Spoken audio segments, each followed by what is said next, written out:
नमस्कार, मैं डॉक्टर रजनीश कुमार आप सभी का एक बार फिर से हार्दिक स्वागत करता हूं। प्रिय विद्यार्थियों, यूपी एलटी ग्रेड और यूपी जीआईसी 2025 की परीक्षा के दृष्टिकोण से हम मुख्य परीक्षा को केंद्र में रखते हुए हिंदी स्वलिखित प्रश्नों की सीरीज पर चर्चा कर रहे हैं और हम पहुंच चुके हैं प्रश्न नंबर 8 के ऊपर, जिसमें कि हम बात करेंगे हिंदी साहित्य के इतिहास लेखन में आचार्य रामचंद्र शुक्ल के योगदान पर विचार कीजिए। अगर यह प्रश्न आप सभी के एग्जाम में 125 या 200 शब्दों में आ जाए तो आप कैसे लिखेंगे? ठीक है, इसको 250 शब्द तक भी आप बढ़ा सकते हैं, क्योंकि इसमें हमने यूपी एलटी ग्रेड और यूपी जीआईसी दोनों को समाहित किया है। जैसा कि आप जानते हैं, हमने मुख्य लिखित परीक्षा की दृष्टिकोण से इसके पहले कई प्रश्नों पर चर्चा की है। मुख्य तौर पर अगर हम साहित्य इतिहास की बात करें तो साहित्य इतिहास लेखन पर हमने बात किया, काल विभाजन और नामकरण को लेकर चर्चा की। लेकिन जब आप सभी के लिए हम प्रश्नोत्तरी तैयार कर रहे थे तो पीसीएस मेंस के क्वेश्चन पेपर को हमने देखा, तो उसमें समय समय पर कुछ आलोचकों के साहित्य इतिहास लेखन पर आधारित भी प्रश्न पूछे गए, जिसमें आचार्य रामचंद्र शुक्ल और हजारी प्रसाद द्विवेदी दोनों से कई बार सवाल आए हैं। तो मुझे लगा कि मैंने साहित्य इतिहास लेखन पर आप सभी से बातचीत कर ली है, लेकिन आप एग्जाम में गए और सवाल आ गया कि हिंदी साहित्य के इतिहास लेखन में आचार्य रामचंद्र शुक्ल के योगदान पर विचार कीजिए, तो आपको लगेगा कि अनुराग हिंदी एकेडमी पर इस प्रश्न को तो पढ़ाया ही नहीं गया था, फालतू तरीके से वहां पर हमने समय दे दिया। तो आप पश्चाताप न करें, इसलिए हमने सोचा कि कोई भी ऐसा बिंदु हमें नहीं छोड़ना चाहिए, क्योंकि हमारा जो लक्ष्य है वो 100 प्रश्नों को कंप्लीट करना तो है, लेकिन जो महत्वपूर्ण प्रश्न है उनको इग्नोर नहीं करना है। ठीक है, उनके साथ ही हमें आगे बढ़ना है। तो इसी क्रम में आज हम चर्चा करेंगे हिंदी साहित्य के इतिहास लेखन में आचार्य रामचंद्र शुक्ल के योगदान के ऊपर। प्रिय विद्यार्थियों, आमतौर पर ऐसे प्रश्न जब आते हैं तो ऐसा लगता है कि हम रामचंद्र शुक्ल के आलोचना दृष्टि को अगर हम लिख देंगे तो सवाल कंप्लीट हो जाएगा। बिल्कुल आप गलत दिशा में रहेंगे। आपको ध्यान रखना है इसे लिखित परीक्षा के बहाने कि इतिहास दृष्टि अलग है और आलोचना दृष्टि अलग है। इस चीज को आपको अलग अलग करके देखना पड़ेगा। ठीक है, मान लीजिए आप एग्जाम में गए और साहित्य इतिहास दृष्टि के हिसाब से इतिहास लेखन पर सवाल आया और आपने आचार्य रामचंद्र शुक्ल के आलोचना पक्ष को लिख दिया और घर पर आए, काफी खुश भी रहे कि आज का पेपर अच्छा गया, लेकिन आपको लिखना क्या था? इतिहास दृष्टि के ऊपर लिखना था, न कि आलोचना दृष्टि के ऊपर। दोनों में खास अंतर भी है। अगर इन अंतरों को और बढ़िया से आप समझना चाहते हैं तो 2 किताबें आपको समय निकालकर कभी न कभी पढ़ लेनी चाहिए। एक किताब है साहित्य और इतिहास दृष्टि, मैनेजर पांडे की पुस्तक है। जेएनयू में अक्सर इसको पढ़ाया जाता था। ठीक है, साहित्य और इतिहास दृष्टि। ठीक है, तो मैनेजर पांडे की पुस्तक है। और इसी तरीके से एक पुस्तक है नामवर सिंह की इतिहास और आलोचना। इन दोनों किताबों को पढ़ने के बाद ही आपको पता चलेगा कि जिस चीज को हम अभी एक समझ रहे थे वो तो दोनों चीजें अलग अलग हैं। आज के प्रश्न पर चर्चा करना इसलिए भी महत्वपूर्ण था ताकि आप समझ पाए कि साहित्य इतिहास दृष्टि, खासतौर से उसमें जो इतिहास दृष्टि है उसमें क्या अंतर है और आलोचना दृष्टि में क्या अंतर है। जब आपसे सवाल पूछा जाए कि साहित्य के इतिहास लेखन पर आचार्य रामचंद्र शुक्ल के योगदान पर विचार कीजिए, तो आपको अलग ढंग से उत्तर देना है। आपके दिमाग में आ रहा होगा कि आखिरकार साहित्य इतिहास दृष्टि का जो मेन आधार है वो क्या हो सकता है। जैसा कि आप जानते हैं कि साहित्य का संबंध समाज से, और जब हम साहित्य और समाज के संबंधों का मूल्यांकन करते हैं और समाज में जो भी घटनाएं घटती हैं उसको साहित्य में देखते हैं, तो उसके विकास को देखते हैं, उसके परिवर्तन को देखते हैं, उसकी परंपरा को देखते हैं, उसमें जो भी नवीनता आई है, इन सभी के द्वंद्वों का जब हम द्वंद्वात्मक तरीके से अध्ययन करते हैं तो वो कहीं न कहीं साहित्य इतिहास दृष्टि है। ठीक है, तो चलते हम बात कर लेते हैं।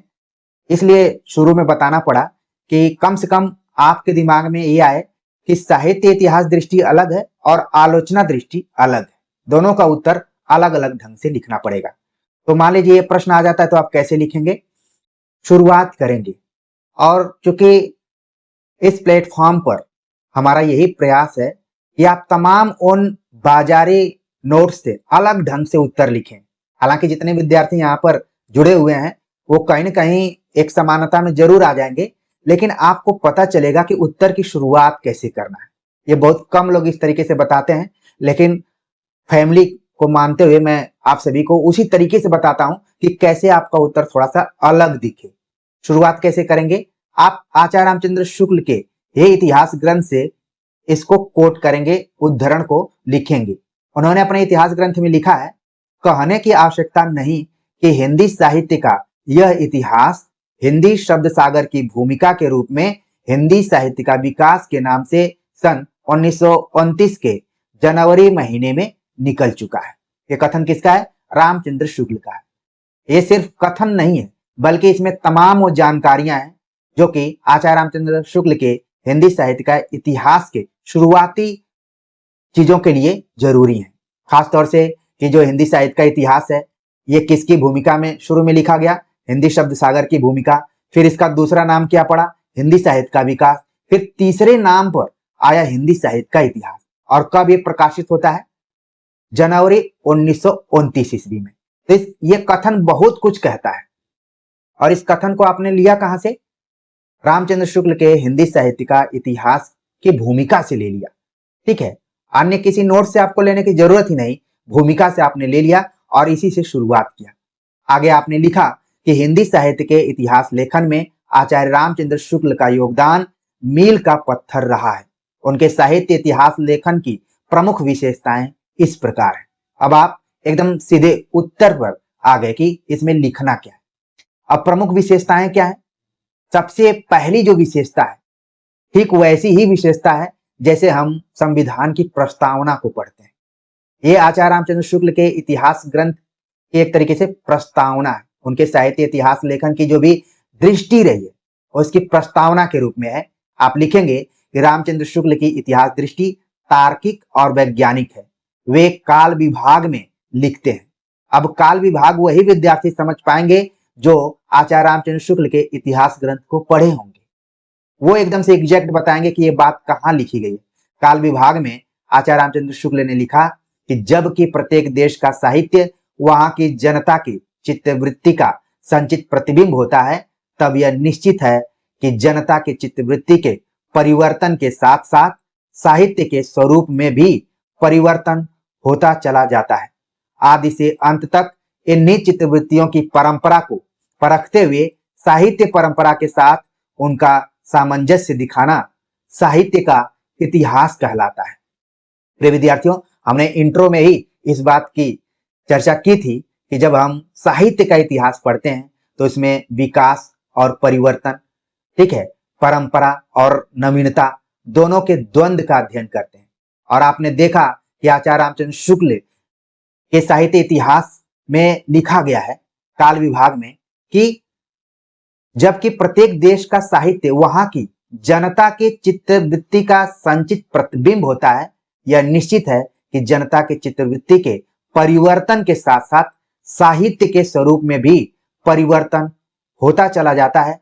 आदि से अंत तक इन्हीं चित्तवृत्तियों की परंपरा को परखते हुए साहित्य परंपरा के साथ उनका सामंजस्य दिखाना साहित्य का इतिहास कहलाता है। आमतौर पर इस कोटेशन को आप ऑब्जेक्टिव पैटर्न पर होने वाली परीक्षाओं के संदर्भ में जरूर पढ़े होंगे और शब्दों को देखते ही आप दो चार शब्द पढ़े और तुरंत आंसर टिक कर दिए कि आचार्य रामचंद्र शुक्ल का है। लेकिन आज उत्तर लिखते समय आपने समझा होगा कि अरे भाई, हिंदी साहित्य का इतिहास पढ़ते हुए साहित्य का इतिहास क्या होता है। साहित्य का इतिहास जो है जनता की चित्तवृत्ति का संचित प्रतिबिंब है और जनता की चित्तवृत्ति में जो भी परिवर्तन होता है वो परिवर्तन साहित्य के स्वरूप में भी परिवर्तन का प्रभाव दिखाई पड़ता है और शुरू से लेकर अंत तक जैसे जैसे चित्रवृत्तियों की परंपरा में परिवर्तन होता रहता है, उसको परखते हुए साहित्य परंपरा के साथ जो परिवर्तन हुआ है उसमें सामंजस्य जब दिखाया जाता है तो वो साहित्य का इतिहास कहलाता है। आचार्य रामचंद्र शुक्ल यही नहीं रुकते हैं, आगे लिखते हैं कि जनता के चित्रवृत्ति बहुत कुछ राजनीतिक, सामाजिक, सांप्रदायिक तथा धार्मिक परिस्थितियों के अनुसार होती है। अतः कारण स्वरूप इन परिस्थितियों का किंचित दिग्दर्शन भी साथ ही साथ आवश्यक होता है। तो इस पूरे कोटेशन को आपको ध्यान में रखना है। ये कोटेशन आप प्रस्तावना के रूप में मान सकते हैं। जैसे हम संविधान की प्रस्तावना को पढ़ते हैं उसी तरीके से ये भी प्रस्तावना है। जनता की चित्तवृत्ति में जो परिवर्तन होता है किन किन कारणों से होता है? राजनीतिक कारण से होता है, सामाजिक कारण से होता है, सांप्रदायिक कारण से होता है और धार्मिक जो परिस्थिति है उसके कारण होता है। ये चार परिस्थितियों का जिक्र यहाँ पर आचार्य रामचंद्र शुक्ल ने किया है और आपको भूलना नहीं चाहिए। यूजीसी नेट इत्यादि परीक्षाओं में इसी तरीके से प्रश्न आते हैं कई बार। वहां पर देखने में क्वेश्चन आपको ऑब्जेक्टिव दिखाई पड़ते हैं लेकिन कहीं न कहीं वो थियरी बेस हैं, अंदर से पढ़ने वाले विद्यार्थियों के लिए हैं। सवाल पूछा जाता है कि रामचंद्र शुक्ल ने किस परिस्थिति का जिक्र नहीं किया है। उसी में से चार तो ऑप्शन में बन ही जाएंगे, उसी में से कोई एक अलग कर दिया जाता है, जैसे कि सांस्कृतिक परिस्थिति या फिर आर्थिक परिस्थिति। शुक्ल जी ने जिन चार परिस्थितियों का जिक्र किया है उसमें राजनीतिक, सामाजिक, सांप्रदायिक और धार्मिक परिस्थितियों के अनुसार जनता की चित्रवृत्ति में जो भी परिवर्तन होता है उसका प्रभाव साहित्य के ऊपर भी पड़ता है और इसमें जो सामंजस्य स्थापित किया जाता है वही साहित्य का इतिहास कहलाता है। तो ये आचार्य रामचंद्र शुक्ल का दृष्टिकोण रहा है। इसके पहले जो भी इतिहास ग्रंथ लिखे गए उनको कवि वृत्त संग्रह के रूप में ही माना गया। ठीक है, केवल कवियों का वहां पर संकलन किया गया, तथ्यों का संग्रह किया गया, लेकिन पहली बार तार्किक और वैज्ञानिक रूप से आचार्य रामचंद्र शुक्ल ने साहित्य का इतिहास को परिभाषित किया। यह है रामचंद्र शुक्ल के साहित्य इतिहास की दृष्टि। ये नहीं कि आप गए लिख दिए कि उन्होंने सूरदास नामक कविता लिखी, तुलसीदास पर खूब विवेचन किया, ठीक है, जायसी पर बहुत अच्छी बात लिखी है, केशव दास की आलोचना कर दी है। ये सब आलोचनात्मक दृष्टि, अलग अलग जो उन्होंने किताबें लिखी जिसको कि हम आलोचना में सैद्धांतिक आलोचना और व्यवहारिक आलोचना के रूप में जानते हैं। तो प्रिय विद्यार्थियों, आप समझ गए होंगे कि आखिरकार आचार्य रामचंद्र शुक्ल के साहित्य इतिहास लेखन पर उनकी दृष्टि क्या रही है। ठीक है, यहाँ पर आप समझ गए होंगे। पूरे कथन का जो निचोड़ है उसको भी आप लिखेंगे कि शुक्ल जी ने इस कथन के माध्यम से स्पष्ट किया कि साहित्य इतिहास का अर्थ यह दिखाना कि जनता की चित्रवृत्तियां बदलने से साहित्य कैसे बदल सकता है। ठीक है, इस बात को आप लिखेंगे। ये पहली विशेषता थी। दूसरी विशेषता है कि रामचंद्र शुक्ल का यह इतिहास बोध विधेयवाद पर आधारित है, जिसमें जाति, वातावरण व रचना के क्षण को महत्व दिया गया है। आचार्य रामचंद्र शुक्ल ने यह अचानक ऐसे नहीं लिखा, बल्कि उनके ऊपर एक विचारधारा का प्रभाव था, एक वाद का प्रभाव था जिसका नाम है विधेयवाद। और हमारे तमाम विद्यार्थी परिचित हैं कि तेन नामक विद्वान विधेयवाद के प्रवर्तक थे और उन्होंने विधेयवाद में तीन चीजों का उल्लेख किया। जाति, यहाँ पर जाति का मतलब कास्ट से नहीं है, जाति का मतलब यहाँ पर नेशन। ठीक है, आप जनता से भी लगा सकते हैं। वातावरण यानी परिस्थिति और रचना के क्षण, वो वातावरण रचना में कैसे आया हुआ, इन तीन चीजों को महत्व दिया गया विधेयवाद में। और शुक्ल जी ने जो भी साहित्य इतिहास लिखा उसका प्रभाव उनके लेखन में दिखाई पड़ता है। तो ये दूसरी विशेषता हो गई। तीसरी विशेषता है कि रामचंद्र शुक्ल ने 900 वर्षों के साहित्य इतिहास लेखन के काल विभाजन और नामकरण को तार्किक और वैज्ञानिक रूप में प्रस्तुत करके पूर्णतः काल विभाजन और नामकरण जैसी जो समस्याएं थी उनका समाधान कर दिया। ठीक है, तो ये बात आप लिखेंगे। अब आपके दिमाग में आ रहा हो कि ये 900 वर्षों की बात क्यों की जा रही है, क्योंकि जब रामचंद्र शुक्ल लिख रहे थे तो उस समय उन्होंने मोटे तौर पर 900 वर्षों को ही अपने इतिहास लेखन में शामिल किया है। अब तो धीरे धीरे चीजें बढ़ती जा रही हैं। शुक्ल जी को गए हुए ही लगभग 85-90 साल हो गए। ठीक है, तो ये चीज भी आपको ध्यान में रखना है। तो उन्होंने 900 वर्षों को अपने साहित्य इतिहास लेखन के केंद्र में रखा, उनका काल विभाजन किया, नामकरण किया और बहुत ही तार्किक ढंग से किया। इतने तार्किक ढंग से किया, वैज्ञानिक ढंग से किया कि जो परवर्ती आलोचक थे बस कुछ उसमें हेर फेर ही कर पाए, बहुत आमूल चूल परिवर्तन नहीं कर पाए।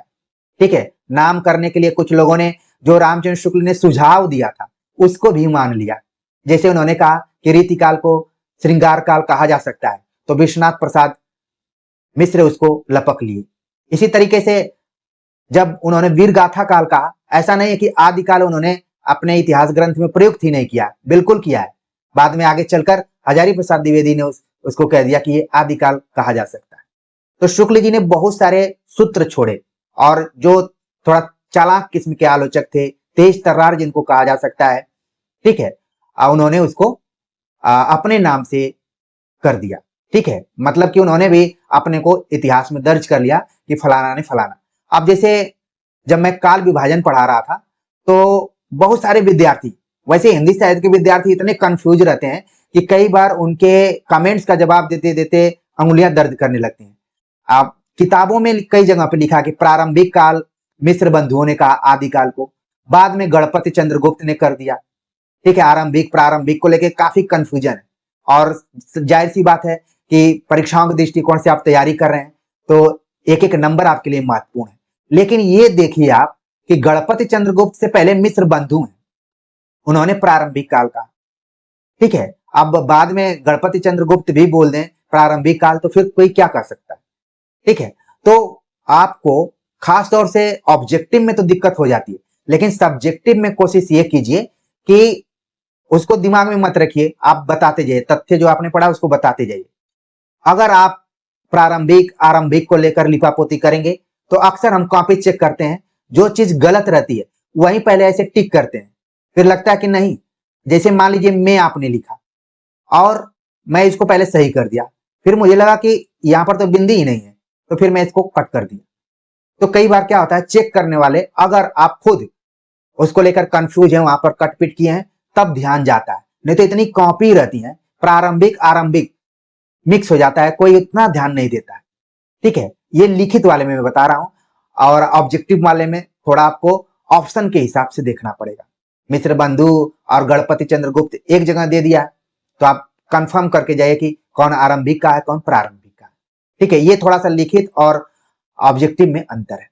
तो हम बात कर रहे थे कि रामचंद्र शुक्ल ने 900 वर्षों के साहित्य इतिहास लेखन का जो भी काल विभाजन किया और नामकरण किया वो बहुत ही तार्किक और वैज्ञानिक रूप से किया, जिसमें आगे के जितने भी साहित्यकार रहे, इतिहासकार रहे, उन्होंने बहुत ज्यादा परिवर्तन नहीं किया, उसको स्वीकार कर लिया। और शुक्ल जी ने बहुत लंबा चौड़ा काल विभाजन नहीं किया, बड़ा ही आदर्शवादी काल विभाजन उन्होंने किया, सिर्फ 4 कालों में विभाजित किया।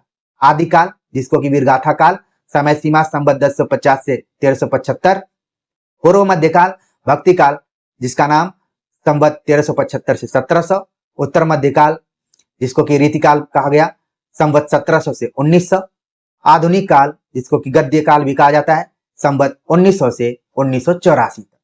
ठीक है, तो ये काल विभाजन रहा, एकदम से याद करने लायक, आराम से इसको आप लिख सकते हैं। ठीक, अब चौथी विशेषता क्या थी कि रचनाओं के मूल्यांकन व विश्लेषण को महत्व दिया।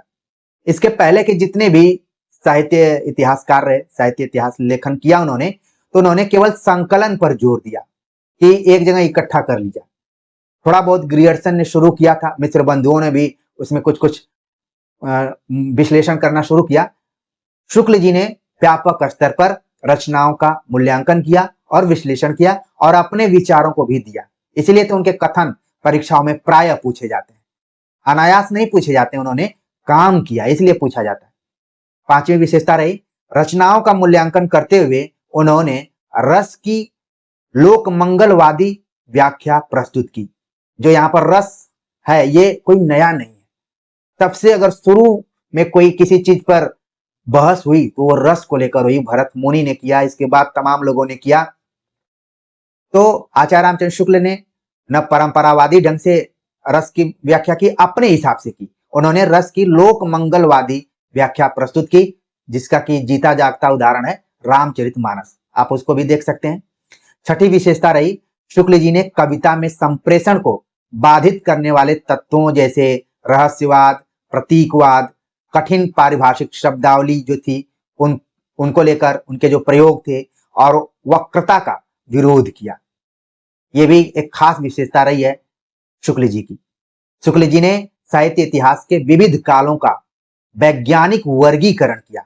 एक तो होता है काल विभाजन किया, लेकिन यहाँ पर वर्गीकरण किया, जैसे भक्ति काल और रीति काल। भक्ति काल का जैसे आपने पढ़ा कि सगुण, निर्गुण, फिर उसमें ज्ञानाश्रयी, प्रेमाश्रयी, राम भक्ति, कृष्ण भक्ति, इस तरीके से उन्होंने, इसी तरीके से रीति काल में भी उन्होंने कुछ कुछ परिवर्तन मतलब वर्गीकरण किया। ठीक है, तो विविध कालों का वैज्ञानिक वर्गीकरण प्रस्तुत किया। सब कुछ अच्छा रहा, लेकिन शुक्ल जी ने भी कुछ कमजोरियां छोड़ दी उन परवर्ती आलोचकों के लिए। उसमें हमें भी, आप अपने को भी जोड़ सकते हैं कि शुक्ल जी ने इतिहास दृष्टि का परिचय देते हुए लेखन किया, लेकिन कबीर और केशव दास के प्रति उनका पूर्वाग्रह तार्किक प्रतीत नहीं होता है। इस बात को आप लिखेंगे तो इसे पता चलेगा कि आपने शुक्ल जी के इतिहास ग्रंथ को बढ़िया से पढ़ा है, और कबीर को लेकर जो उनके विचार रहे हैं, केशव दास को लेकर जो उनके विचार रहे हैं, उनसे भी भली भांति आप परिचित हैं। कहा जाता है कि रामचंद्र शुक्ल की एक योजना थी कि जिस तरीके से उन्होंने सूर, तुलसी, जैसी पर पुस्तक लिखी है, उसी तरीके से वो कबीर पर भी लिखें, लेकिन सोचने से पहले ही वो इस दुनिया को छोड़कर चले गए। ठीक है, तो आपने 8 पॉइंट को गिना दिया। ठीक, तो ये साहित्य इतिहास लेखन की विशेषताएं रही शुक्ल जी की। अब हम अगर निष्कर्ष के रूप में बात करें तो कहा जा सकता है कि हिंदी साहित्य के इतिहास लेखन में आचार्य रामचंद्र शुक्ल का योगदान मील का पत्थर रहा है। उनका मूल्यांकन करते हुए बच्चन सिंह लिखते हैं, न तो आचार्य रामचंद्र शुक्ल के हिंदी साहित्य का इतिहास को लेकर दूसरा नया इतिहास लिखा जा सकता है, और न उसे छोड़कर नए इतिहास के लिए शुक्ल जी का इतिहास एक चुनौती है। तो बच्चन सिंह के इस कथन से ही यह पता चलता है कि रामचंद्र शुक्ल द्वारा लिखित हिंदी साहित्य का इतिहास हिंदी वालों के लिए कितना महत्वपूर्ण है। ठीक है, तो देखिए, हमने बड़ा ही सरल और सामान्य शब्दों में उत्तर दिखाने का प्रयास किया है, और एक ऐसा उत्तर है कि आपको अन्य जगहों से अलग दिखाई पड़ेगा। आपको लगेगा कि इसमें जो बातें कही जा रही हैं एकदम तार्किक रूप से और थोड़ा सा बदले हुए तरीके से प्रस्तुत की जा रही हैं। लिखने के लिए तो शुक्ल जी का बहुत कुछ गुणगान किया जा सकता है, सब चीजें बताई जा सकती हैं, लेकिन मेन चीजों को हमने यहाँ पर रख दी जो कि आपके प्रभावी उत्तर के लिए महत्वपूर्ण है। तो प्रिय विद्यार्थियों, हमने आज के उत्तर में थोड़ा सा अपना भी इसमें जो विश्लेषणात्मक क्षमता रही है उसको रखने का प्रयास किया और समझाने का प्रयास किया कि खास तौर से इतिहास दृष्टि और आलोचना दृष्टि में क्या अंतर है। शुक्ल जी आलोचक के रूप में भी रहे हैं, उन्होंने हिंदी साहित्य का इतिहास भी लिखा, तो उसके पीछे उनके क्या तर्क रहे, वो किससे प्रभावित रहे, इन सारी चीजों पर हमने आपसे बात की। उम्मीद है कि आपको समझ में आ गया होगा कि जिन चीजों को अभी तक हम ऑब्जेक्टिव रूप में देखा करते थे, लिखित रूप में समझना कितना आनंददायक है। तो आप सभी के कमेंट का हमें इंतजार रहेगा। मिलते हैं एक नए टॉपिक के साथ, तब तक के लिए नमस्कार।